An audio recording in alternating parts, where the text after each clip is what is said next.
also in another phase 3 trial, first-line treatment for advanced or metastatic melanoma.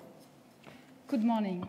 So I'm going to present you the results of the COMBI-v study. Here we compare also a BRAF inhibitor combined with a MEK inhibitor to the BRAF inhibitor vemurafenib. So dabrafenib as a BRAF inhibitor plus trametinib versus vemurafenib. And we have the same rationale as Grant just presented you. We wanted to see if this combination was more effective in delaying the resistance that we observe with vemurafenib, and if that could translate into a gain in overall survival. So this trial is powered to demonstrate an overall survival benefit with this combination. So, excuse me? It's better like that?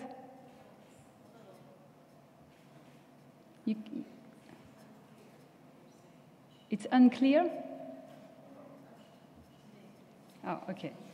So maybe I will repeat the beginning because it's important.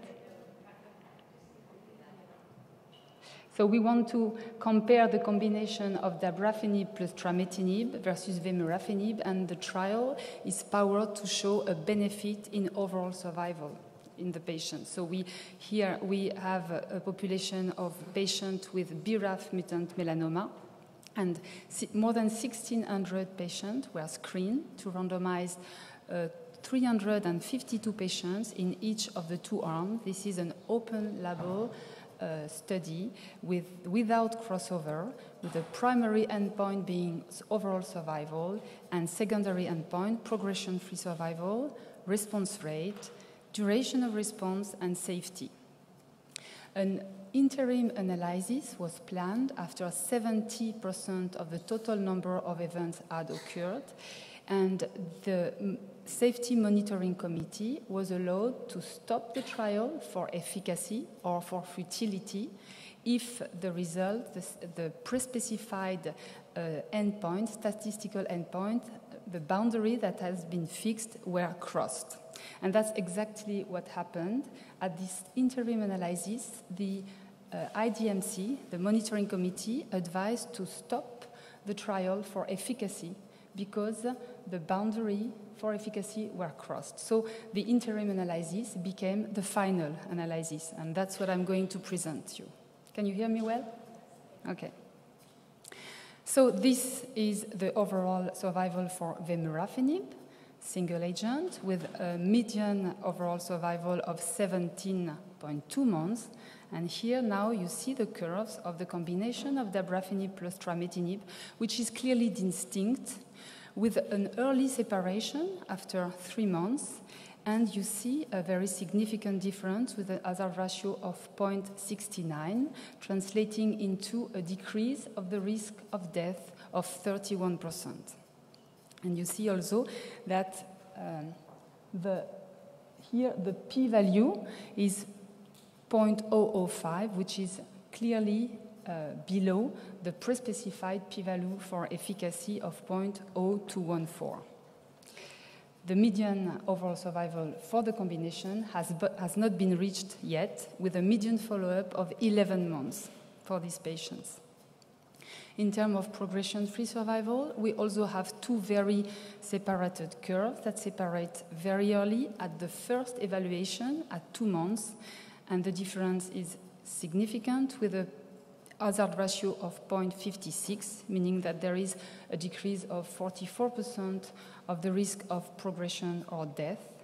And the median PFS for the combination is 11.4 months versus 7.3 months for vemurafenib. In terms of overall response rate, we have 64% of objective response with the combination versus 51% with vemurafenib, 13% of complete response with the combination versus 8% with vemurafenib, and also the duration of response, which is much longer with the combination, 13.8 months versus 7.5 months.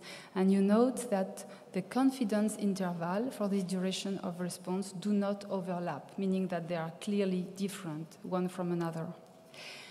In terms of adverse events, It's remarkable to see that when you combine two drugs, you don't have more adverse events than when you use only one. And actually, in terms of grade 3, it's even a little bit less. We are at 48% versus 57%. We didn't even put the grade 4 events in this table because they were very rare. We had only 5% of grade 4 with the combination and 7% with vemurafenib.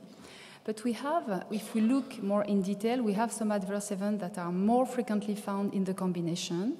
Pyrexia, 53 versus 21, chills, vomiting, whereas a lot of adverse events are more frequent with vemurafenib than with the combination, arthralgia, and a lot of skin adverse events that for a lot of them, as Grant said, are due to a specific effect of a BRAF inhibitor that we know has a paradoxical activation effect on the MAP kinase pathway on the cells that do not carry BRAF mutation. And in this case, by adding a MEK inhibitor, we sort of moderate this paradoxical activation. As for the photosensitivity, this is very specific to vemurafenib, and we don't see that with dabrafenib. So, in conclusion, this study shows a significant improvement in all the endpoints that were considered, the main being overall survival, with 1/3 of the patient having a reduction of the risk of death, and the median overall survival that has not been reached yet after 11 months of median follow-up versus 17.2 months with vemurafenib, a PFS with a decrease of the risk of progression of death of 44%, median PFS 11.4 months versus 7.3, a much higher response rate, 64%, meaning that we can tell our patient that the odds are high that they are going to respond to the treatment, and versus 51% with vemurafenib.